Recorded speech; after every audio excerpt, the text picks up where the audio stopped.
الكريم. أما بعد فأعوذ بالله من الشيطان الرجيم. بسم الله الرحمن الرحيم. ولكل أمة جعلنا منسكا ليذكروا اسم الله على ما رزقهم من بهيمة الأنعام فإلهكم إله واحد فله واسلموا وبشر المخبتين الذين إذا ذكر الله وجلت قلوبهم والصابرين على ما أصابهم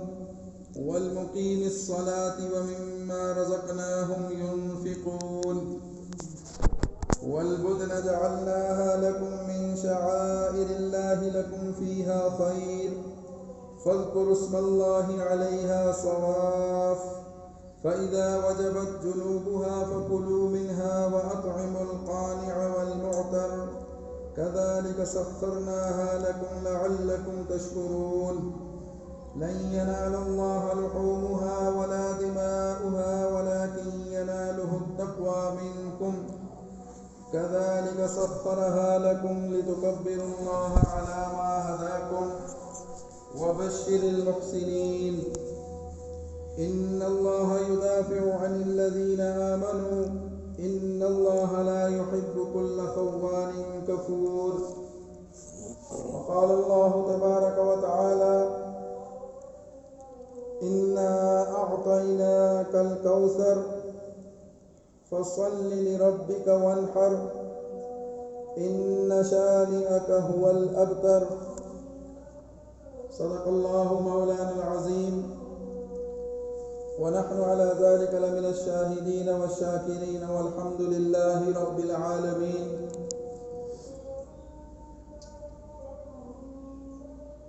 معزز سامعین کرام، اللہ رب العزت کا کرم ہے اور بہت شکر ہے کہ اللہ تعالیٰ نے ہمیں ذی الحجہ کی یہ مبارک دن نصیب فرمائے. ماہ ذی الحجہ کا پہلا عشرہ ہے اور اس عشرے کی متعدد چیزوں میں اللہ رب العزت نے فضیلت رکھی ہے، اور یہ عشرہ مسلمانوں کے لیے انتہائی اہمیت کا حامل ہے کہ اللہ تعالیٰ کی خصوصی رحمت اور فضل اس مہینے میں، ان ایام میں ہمارے اوپر متوجہ ہوتے ہیں. ان دیگر امور میں سے سب سے اہم امور دو ہیں جن پر گزشتہ جمعے پر بھی بات ہوئی، اور اسی کو آگے چند مزید اس پر بات کر کے اسی سلسلے کو آگے بڑھاتے ہیں.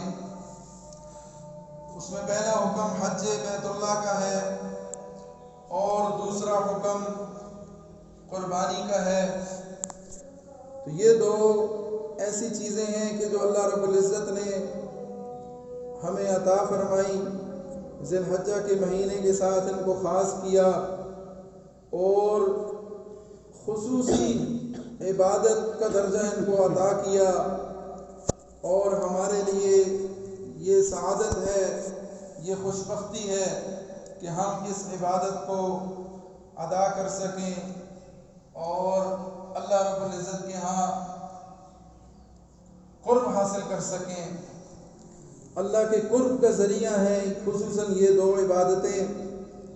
اور جس کو اس کی حقیقت نصیب ہو گئی تو یقیناً اس کی دنیا بھی بنے گی، آخرت بھی بنے گی. اللہ تعالیٰ ہمیں ان کی حقیقت نصیب فرمائے اور اللہ تعالیٰ ہمیں توفیق عطا فرمائے کہ ہم خوش دلی سے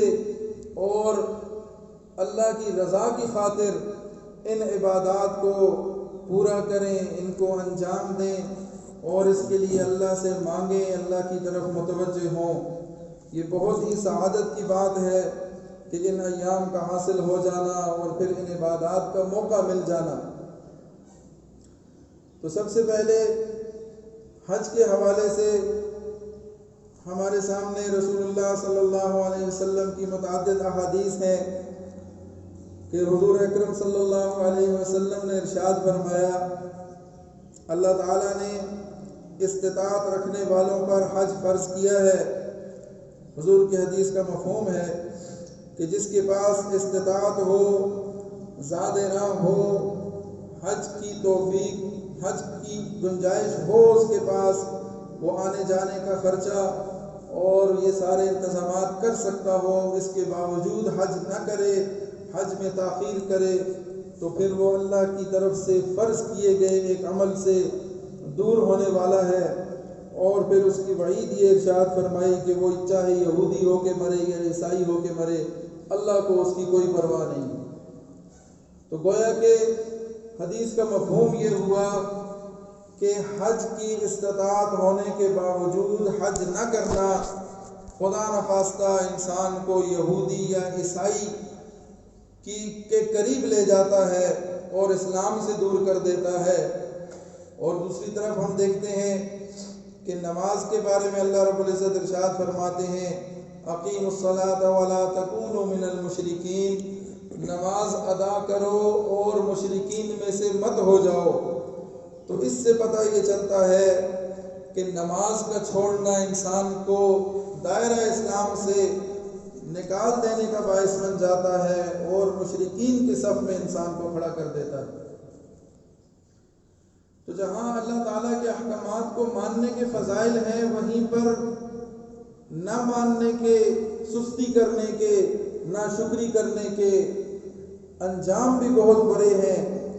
حج کی استطاعت ہے اور حج نہیں کر رہا تو رسول اللہ فرما رہے ہیں کہ اللہ تعالیٰ کو اس کی کوئی پرواہ نہیں کہ یہ یہودی ہو کے مرتا ہے یا عیسائی ہو کے مرتا ہے۔ اور نماز کو چھوڑ کر فرمایا کہ مشرکین میں سے مت ہو جاؤ۔ تو اس میں نقطہ علماء نے یہ لکھا کہ یہودی اور عیسائی چونکہ حج نہیں کرتے تو اس لیے فرمایا کہ حج نہ کر کے یہودیوں اور عیسائیوں سے مشابہت اختیار نہ کرو۔ مشرکین حج کیا کرتے تھے، بیت اللہ کا طواف کیا کرتے تھے، تو فرمایا کہ نماز چھوڑ کے مشرکین کی طرح مت ہو جاؤ۔ پتہ یہ چلا کہ مشرکین نماز نہیں پڑھتے، تم نماز چھوڑو گے تو تمہارا عمل مشرکین والا ہوگا، اور حج چھوڑ دو گے تو تمہارا عمل یہود و نصارہ کے ساتھ مل جائے گا۔ اس لیے نماز کی بھی بڑی اہمیت ہے اور حج بیت اللہ کی بھی بڑی اہمیت ہے۔ اللہ تعالی ہمیں ان سعادتوں کو، ان عبادات کو عملی طور پر حاصل کرنے کی اور ان کی حقیقت ہمیں اللہ تعالیٰ نصیب فرما دے۔ اللہ تعالیٰ ہمارے دلوں میں عبادت کا ذوق، شوق اور محبت نصیب فرمائے تاکہ ہم اللہ تعالیٰ کا قرب حاصل کر سکیں۔ تو اللہ تعالیٰ نے حج بیت اللہ مسلمانوں پر فرض کیا، اور جس کے پاس گنجائش ہو، حضور اکرم صلی اللہ علیہ وسلم نے فرمایا کہ جب حج فرض ہو جائے تو سب سے پہلا کام یہ کرے انسان کہ حج کو ادا کرے، اس میں تاخیر نہیں کرنی چاہیے، اس لیے کہ انسان جب تاخیر کرتا ہے تو اسے نہیں معلوم کہ یہ سواری اس کے پاس باقی رہے گی یا نہیں رہے گی، اسے نہیں معلوم کہ اسے یہ پھر فرصت نصیب ہوگی یا نہیں ہوگی، کوئی نہیں جانتا کہ کل کو یہ رقم، یہ پیسہ، یہ گنجائش اس کے پاس رہے گی یا نہیں رہے گی۔ اس لیے رسول اللہ صلی اللہ علیہ وسلم نے صاف اور واضح الفاظ میں ارشاد فرما دیا کہ جس پر حج فرض ہو تو اسے چاہیے کہ جلدی کرے، اس میں تاخیر نہ کرے۔ ایسا نہ ہو کہ وقت گزر جائے اور اس کے پاس وہ وسعت، وہ گنجائش، وہ آسائش نہ رہے اور پھر وہ حج نہ کر سکے اور اللہ کے اس فریضے کو ادا کرنے سے محروم ہو جائے۔ تو ہمارا دین جو ہے وہ اتباع حکم کا نام ہے۔ دین کی حقیقت حکم کی اتباع ہے۔ بڑا پیارا جملہ کسی نے لکھا ہے کہ دین کی حقیقت حکم کی اتباع ہے۔ ہم نے اللہ کے حکم پر عمل کرنا ہے، اللہ کے احکامات پر غور کرنا ہے اور ان پر عملی طور پر جتنا ہم سے ہو سکے، جتنی ہماری گنجائش ہو اور جتنا جلدی ہو سکے ہم نے ان کو حاصل کرنا ہے۔ یہی اتباع ہے، یہی بندگی ہے اور یہی مسلم کا معنی ہے کہ وہ فرما بردار ہے، اللہ کا حکم ماننے والا ہے۔ تو دین اتباع حکم کا نام ہے، یہی دین کی حقیقت ہے۔ اور اللہ تعالیٰ کے احکامات سمجھ میں آئیں یا نہ آئیں، ان کو اللہ کا حکم سمجھتے ہوئے ان کی اہمیت کو دل میں بٹھا کر ان پر عمل کرنا، یہ مسلمان کا کام ہے۔ اور حج کے حوالے سے اگر انسان تھوڑا سا غور و فکر کرے تو اللہ تعالیٰ کی کتنی عظیم، کتنی بڑی نعمت ہے، کتنے اس کے فضائل ہیں۔ احادیث کا ذخیرہ موجود ہے کہ جس میں رسول اللہ صلی اللہ علیہ وسلم نے حج کی فضیلت اور حج کی اہمیت پر روشنی ڈالی ہے۔ جو شخص حج کر کے آتا ہے تو وہ گویا ایسا ہوتا ہے، ایسا پاک صاف اور صاف ستھرا ہو کے آتا ہے کہ جس طرح آج ہی وہ اپنی ماں کے پیٹ سے پیدا ہوا۔ ایک پہلے دن کا بچہ جس طرح سے گناہوں سے اور دنیا کی گندگیوں سے پاک ہوتا ہے، اسی طرح حاجی جب حج کر کے لوٹتا ہے تو وہ اسی طرح پاک اور صاف ہو جاتا ہے جس طرح سے وہ آج ہی دنیا میں آیا ہے۔ تو حج کی بڑی فضیلت ہے، بڑی اہمیت ہے۔ ہمیں حج کا ذوق شوق اللہ تعالیٰ نصیب فرما دیں، اور حج کی اہمیت کو اللہ تعالیٰ ہمیں سمجھنے کی توفیق عطا فرما دیں۔ دیکھیں، ایک صورت تو یہ ہے کہ ہم یہ دیکھیں کہ ہمارے اوپر حج فرض ہے یا نہیں ہے، اور میرے پاس مال جمع ہوگا یا نہیں ہوگا۔ اور دوسری صورت یہ ہے کہ ہم اللہ سے مانگیں، اللہ سے توفیق مانگیں کہ اللہ تعالیٰ ہمیں لے جائے، بس کسی طرح سے اپنے گھر کی حاضری نصیب فرما دے۔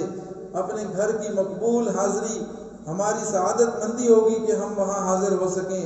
اس کی اللہ تعالیٰ سے گنجائش مانگنی چاہیے اور طلب کرنی چاہیے۔ دنیا کے لیے ہم کیا کیا کوششیں کرتے ہیں، محنتیں کرتے ہیں، گنجائش نہیں ہوتی پھر بھی کوئی نہ کوئی صورت نکال لیتے ہیں، محنت کرتے ہیں، مشقت کرتے ہیں، اور آخر اپنے مقصود کو پا لیتے ہیں۔ تو کیا یہ اچھا ہو کہ ہم اللہ کے گھر کی زیارت کو اپنا مقصود بنائیں، رسول اللہ صلی اللہ علیہ وسلم کے گھر کی، آپ کے روزے کی حاضری کو اپنا مقصود بنائیں،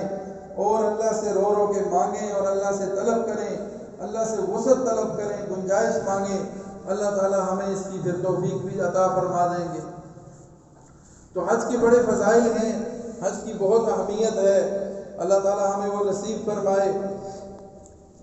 لیکن کوشش ہم یہ کریں کہ حج سے فرار اختیار کرنے کے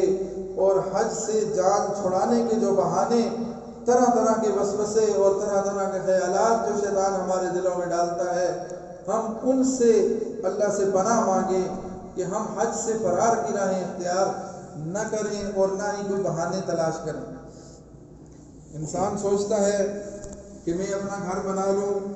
میں بچوں کی شادیاں کرا دوں، میں اپنے ضروری کام نمٹا لوں، اور بہت ساری ایسی چیزیں جو شرعی طور پر ہمارے اوپر لازم نہیں بھی ہوتی، لیکن ہم رسم و رواج کے طور پر ان کو ضروری سمجھتے ہیں اور ان کو پہلی ترجیح دیتے ہیں، اور اسی ترجیح کی بنیاد پر اس کے لیے کوشش اور محنت بھی کرتے ہیں، اور اللہ تعالیٰ کے فرض کیے ہوئے احکامات کو، اللہ تعالیٰ کے حکموں کو پس پش ڈالتے ہیں، اور ان کو اتنی اہمیت نہیں دیتے جتنا ان کا حق ہے۔ دنیاوی مقاصد ہم پہلے رکھتے ہیں اور اسی کے لیے کوشش بھی کرتے رہتے ہیں، لیکن دینی امور میں عبادت کے لیے، عبادت کے حصول کے لیے اور اس عبادت کو ادا کرنے کی توفیق کے لیے ہم اللہ سے مانگیں، اللہ تعالیٰ پھر ہمیں عطا بھی کریں گے۔ تو حج سے روگردانی اختیار کرنے کے بجائے انسان پوری کوشش یہ کرے کہ کسی طرح سے اللہ تعالیٰ سے اپنی قبولیت کروائے، اپنا نام ان خوش بختوں میں، ان خوش نصیبوں میں لکھوائے کہ جو اللہ کے گھر کی زیارت کرتے ہیں اور اس سعادت کو حاصل کرتے ہیں۔ ہم حج میں حاصل ہونے والی سعادتوں کو، ان فضائل کو جب ذہن میں رکھیں گے تو اللہ تعالیٰ ہمیں شوق بھی عطا فرمائیں گے، ذوق بھی عطا فرمائیں گے۔ اور ہم جب یہ دیکھتے ہیں کہ حج کے موقع پر حاجی اللہ تعالیٰ کا مہمان ہوتا ہے اور اللہ تعالیٰ اس کا اکرام فرماتے ہیں، اپنے گھر میں اس کو بلاتے ہیں، اپنے دربار میں اس کو کھڑا کرتے ہیں اور اپنی رحمت سے اس کو نوازتے ہیں اور اس کو بہت کچھ عطا فرماتے ہیں، اسی لیے توفیق عطا فرماتے ہیں۔ تو حج کے بڑے فضائل ہیں۔ حج کے لیے جانے والے ان فضائل کو، ان برکتوں کو، ان سعادتوں کو اپنی آنکھوں سے دیکھتے ہیں اور محسوس کرتے ہیں، اور پھر اللہ کے حضور سر بسجود ہوتے ہیں، اللہ کا شکر ادا کرتے ہیں کہ اللہ تعالیٰ نے ہمیں کہاں سے کہاں لا کھڑا کیا اور کیسی توفیق اللہ نے ہمیں عطا فرما دی۔ ذرا ہم تصور تو کریں کہ کتنی بڑی بڑی خوش بختیاں ہمیں وہاں جا کے حاصل ہوتی ہیں کہ جس کعبے کی طرف ساری زندگی ہم نیت کر کے رخ کر کے نماز پڑھتے ہیں، حج کے موقع پہ، عمرے کے موقع پہ اللہ کے گھر میں داخل ہو کر ہم اسی کعبے کو اپنی نظروں کے سامنے دیکھتے ہیں، اپنی آنکھوں کو اس کی زیارت سے ٹھنڈا کرتے ہیں، اللہ کے گھر کی زیارت کرتے ہیں، وہ گھر کے جو تمام کائنات کا، تمام دنیا کے انسانوں کا مرکز ہے اور مرکز رشد و ہدایت ہے، جس پر ہر وقت 24 گھنٹے دن رات ہر وقت اللہ تعالیٰ کی تجلیات اتر رہی ہیں، اللہ تعالیٰ کی اس پر رحمتیں اور برکتیں نازل ہو رہی ہیں۔ اس مبارک گھر کو، اس عظیم گھر کو ہم اپنی آنکھوں کے سامنے دیکھ لیں، یہ کتنی بڑی سعادت کی بات ہے۔ اسی گھر میں ایک کنارے پر لگے ہوئے حجر اسود کو اپنی آنکھوں سے دیکھ لینا، اپنے ہاتھوں سے چھو لینا اور اس کے ساتھ اپنے لبوں کو لگا لینا، اس کو بوسہ دینے کی سعادت حاصل کرنا، یہ کتنی بڑی فضیلت ہے، یہ کتنا بڑا مقام ہے کہ جو حاجی کو اللہ تعالیٰ عطا کرتے ہیں۔ پھر بیت اللہ کے دروازے اور حجر اسود کے درمیان چھوٹی سی ایک جگہ ہے، دیوار کا ایک حصہ ہے، اس کے ساتھ سینہ لگا کے، اپنے گال لگا کے اللہ کے حضور گڑ گڑا کے دعائیں کرنا نصیب ہو جائے تو کتنی بڑی خوش بختی کی بات ہے کہ یہ وہ مقام ہے کہ جہاں رسول اللہ صلی اللہ علیہ وسلم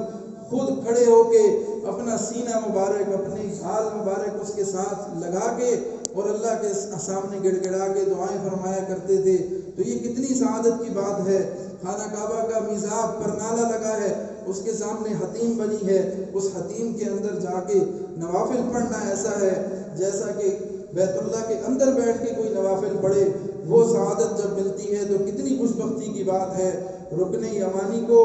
ہاتھ لگا لینا، اس کی زیارت کر لینا، پھر رکن یمانی اور حجر اسود کے درمیان کے راستے میں دعاؤں کا مقبول ہونا، رو رو کے اللہ سے دعائیں مانگنا، یہ کتنی بڑی سعادت ہے۔ بیت اللہ کے دروازے کے سامنے مقام ابراہیم کی زیارت کر لینا، اس پتھر کو دیکھ لینا کہ جس پر حضرت ابراہیم علیہ السلام کے پاؤں کے آج بھی نشان موجود ہیں، جو جنت سے لایا گیا پتھر تھا، اور اس پتھر پہ کھڑے ہو کر ابراہیم خلیل اللہ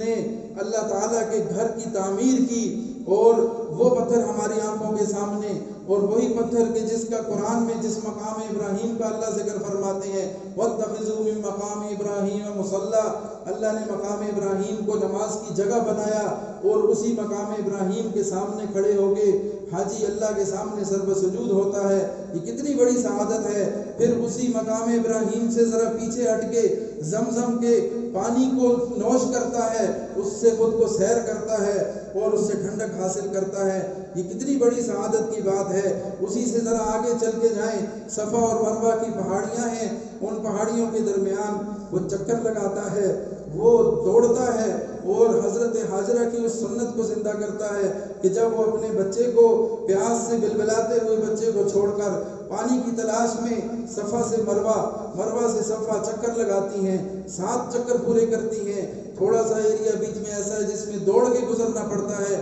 وہاں سے وہ دوڑ کے گزرتی ہیں، تو اللہ تعالیٰ نے اس سنت کو اسی طرح سے جاری فرما دیا۔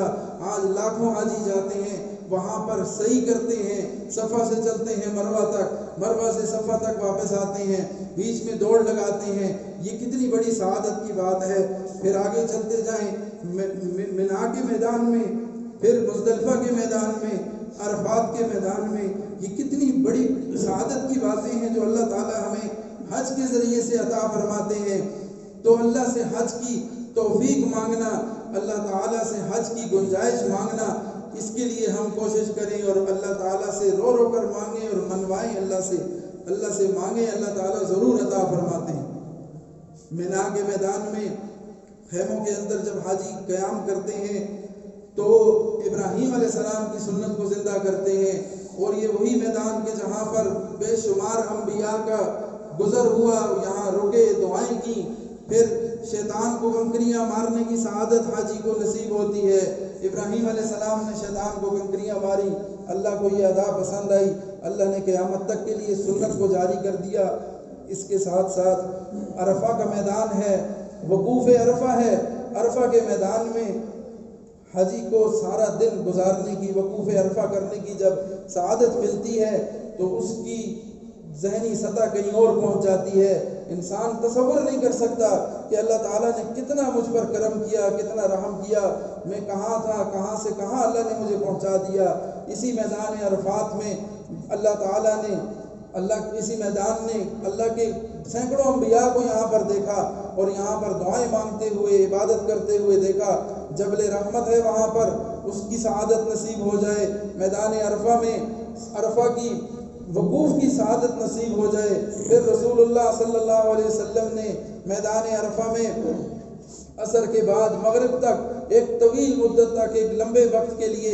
اللہ تعالیٰ سے رو رو کر دعائیں مانگیں۔ اپنی اونٹنی پر سوار تھے اور دعائیں کر رہے ہیں، دعائیں کرتے کرتے آپ کے ہاتھ نیچے جھکتے ہیں، پھر ہاتھ اٹھاتے ہیں، پھر رو رو کے اپنی امت کے لیے دعائیں کرتے ہیں۔ تو کیا اچھا ہو کہ اللہ تعالیٰ ہمیں بھی یہ توفیق عطا فرمائے کہ ہم اس میدان کی، ان جگہوں کی زیارت کر سکیں، ان جگہوں پر جا کر اللہ کے حضور اپنے گناہوں سے معافی مانگ سکیں، اللہ کے حضور عبادت کر سکیں۔ ان دو چادروں کے اندر، جس سے ان احرام کی چادروں سے انسان کو اپنی موت کی یاد تازہ ہوتی ہے کہ کفن بھی ہمارا دو چادروں میں ہوگا، اور احرام باندھ کر اللہ کے حضور ایک ہی جیسی وردی، ایک ہی جیسے لباس میں جب حاجی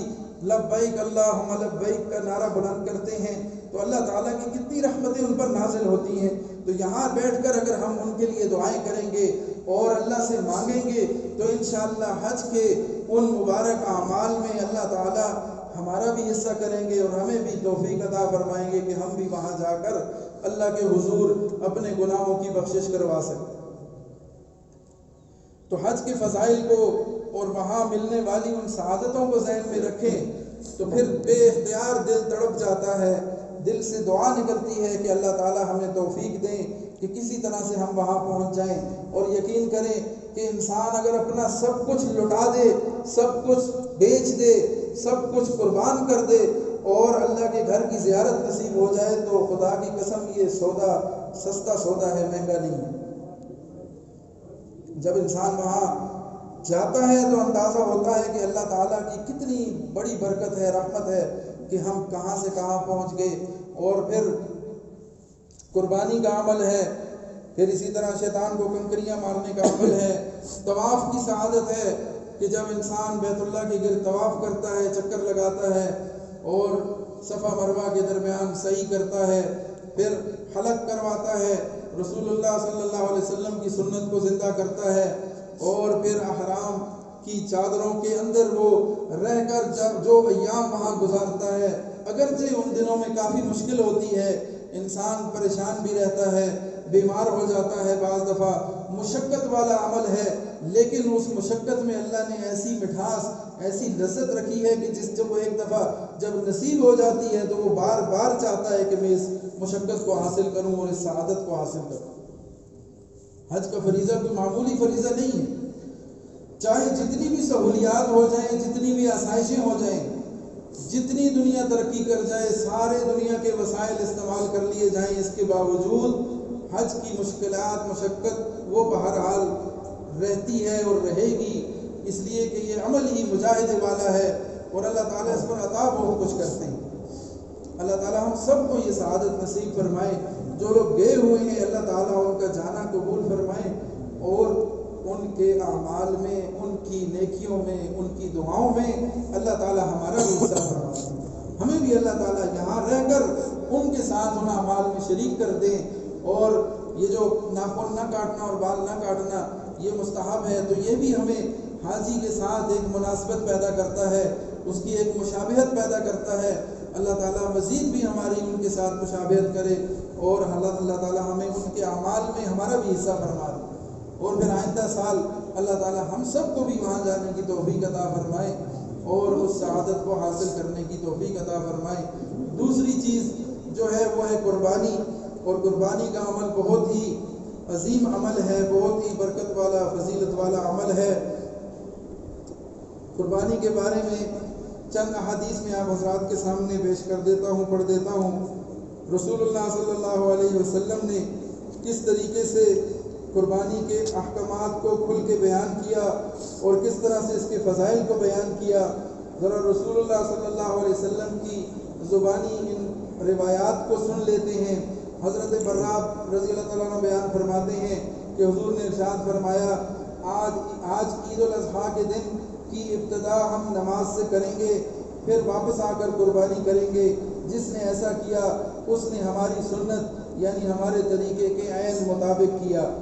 حضرت ابو ہریرہ فرماتے ہیں رسول اللہ صلی اللہ علیہ وسلم نے ارشاد فرمایا، جو کوئی قربانی کی وسعت رکھتے ہوئے قربانی نہ کرے وہ ہماری عیدگاہ میں نہ آئے۔ حضرت عائشہ صدیقہ رضی اللہ عنہا فرماتی ہیں رسول اللہ صلی اللہ علیہ وسلم نے سینگ والا ایسا مینڈا لانے کا حکم دیا جو چلتا ہو سیاہی میں یعنی اس کے پاؤں سیاہ ہو، اور بیٹھتا ہو سیاہی میں یعنی اس کا پیٹ بھی سیاہ ہو، اور دیکھتا ہو سیاہی میں یعنی اس کی آنکھوں کے گرد سیاہ رنگت ہو۔ پھر ایسا مینڈا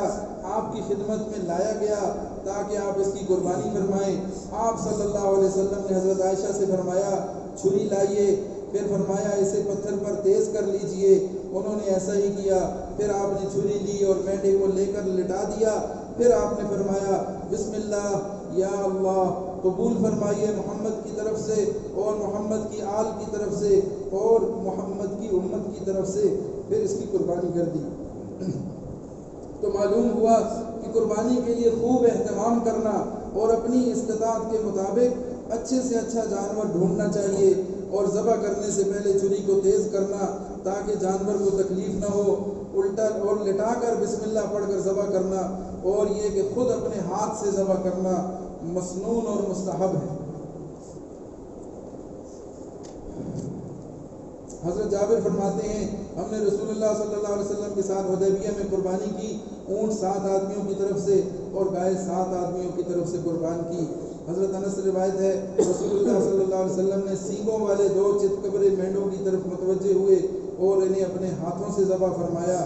اپنے ہاتھ سے ذبح کرنا زیادہ بہتر ہے، افضل اور مستحب ہے۔ مسلمانوں کو چاہیے کہ حضور کے اس طریقے کو اپنے اندر اپنی اولاد میں جاری رکھیں، اور یہ عمل دل میں مضبوطی اور شجاعت بھی پیدا کرتا ہے۔ اور تو اور حضرات صحابہ میں سے بعض اپنی بیٹیوں کو حکم دیتے تھے کہ وہ اپنی قربانی کا جانور خود ذبح کریں۔ امام بخاری فرماتے ہیں حضرت ابو موسیٰ اشعری نے اپنی بیٹیوں کو حکم دیا کہ وہ اپنے ہاتھ سے اپنی قربانی ذبح کریں۔ عورت قربانی کر سکتی ہے، ذبح کر سکتی ہے، اور قربانی خود کرنے کا سب سے بڑا فائدہ یہ ہے کہ دل کی مضبوطی حاصل ہوتی ہے۔ یہ دل کے اندر جو نرم و نازک، دل کا نرم ہونا اور دل کی نزاکت اور دل کا کمزور ہونا، اس کا علاج یہ ہے کہ انسان اپنے ہاتھ سے قربانی کرے تو اللہ تعالیٰ دل کی کمزوری سے دور فرمائیں گے۔ حضرت عبداللہ بن عمر فرماتے ہیں رسول اللہ صلی اللہ علیہ وسلم نے مدینہ منورہ میں 10 سال قیام فرمایا، آپ ہر سال قربانی کرتے رہے۔ حضرت عائشہ بیان فرماتی ہیں رسول اللہ صلی اللہ علیہ وسلم نے ارشاد فرمایا،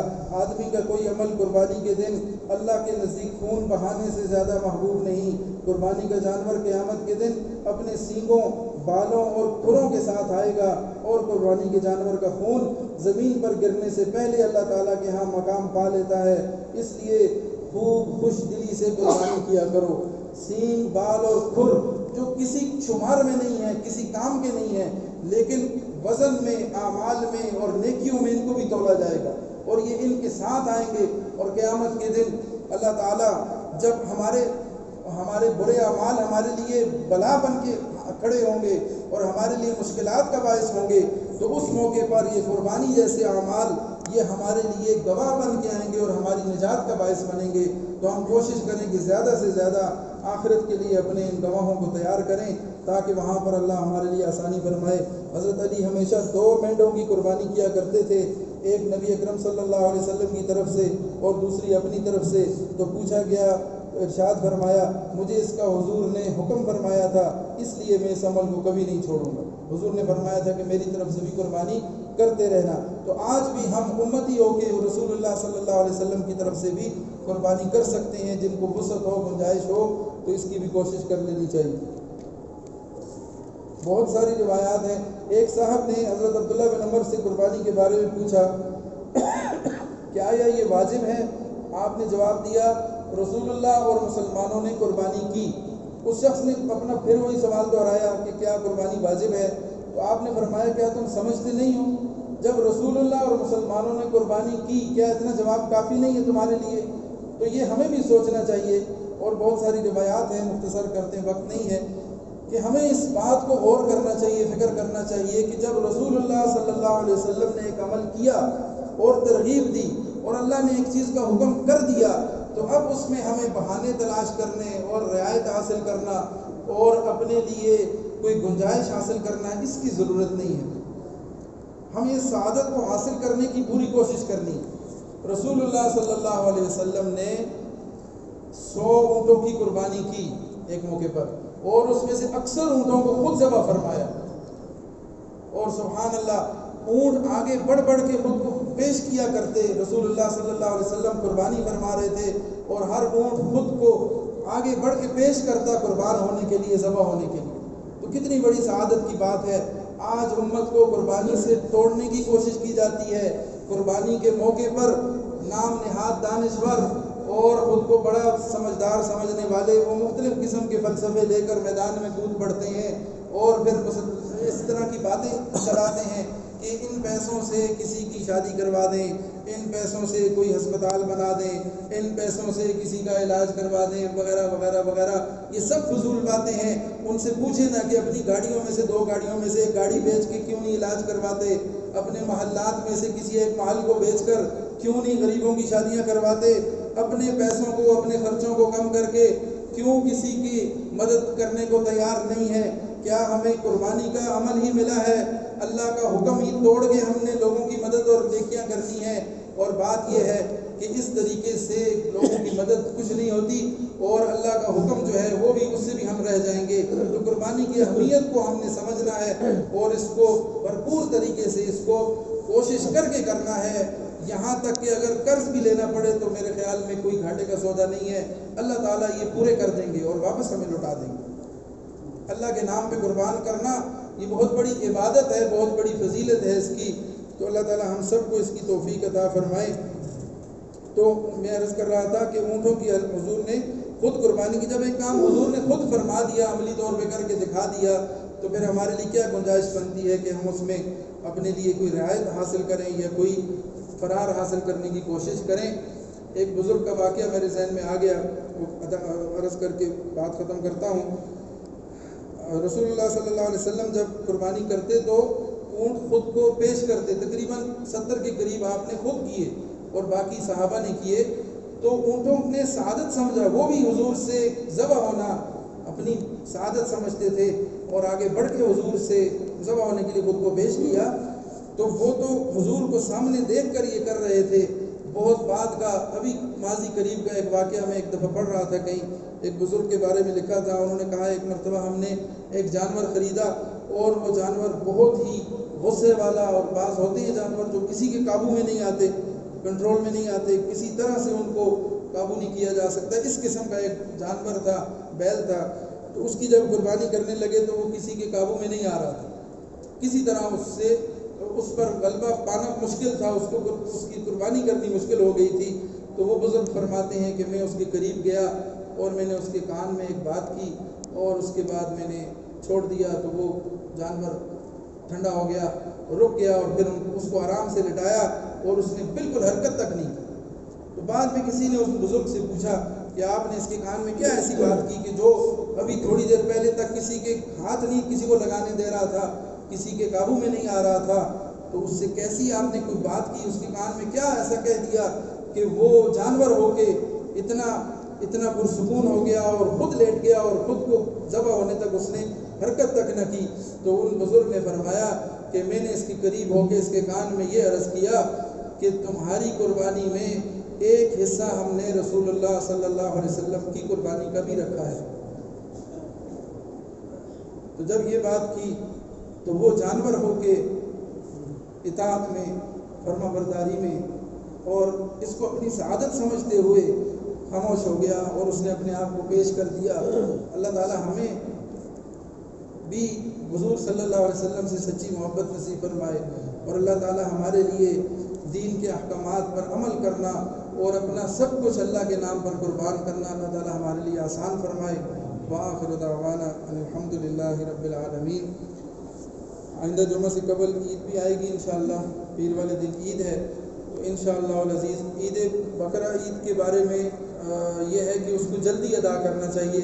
اور پھر جلد از جلد قربانی کا عمل شروع کرنا چاہیے۔ تو اس لیے انشاءاللہ عید کی نماز 6:30 بجے ادا کریں گے، اور پھر اس کے بعد خطبہ ہوتا ہے، اس کے بعد پھر فراغ ہوتے ہوتے تقریباً 6:45-7 بج جاتے ہیں، تو اس کے بعد قربانی کا عمل ہو جائے گا۔ جتنا جلدی ہو جائے گا اتنا اچھا ہے۔ گرمیاں ہیں، موسم پھر گرم ہو جاتا ہے، اس سے پہلے ٹھنڈے موسم میں ہم یہ عمل کر لیں تو انشاءاللہ اللہ تعالیٰ ہم سب سے قبول و منظور فرمائے۔ تو عید کی نماز انشاءاللہ 6:30 بجے ادا کریں۔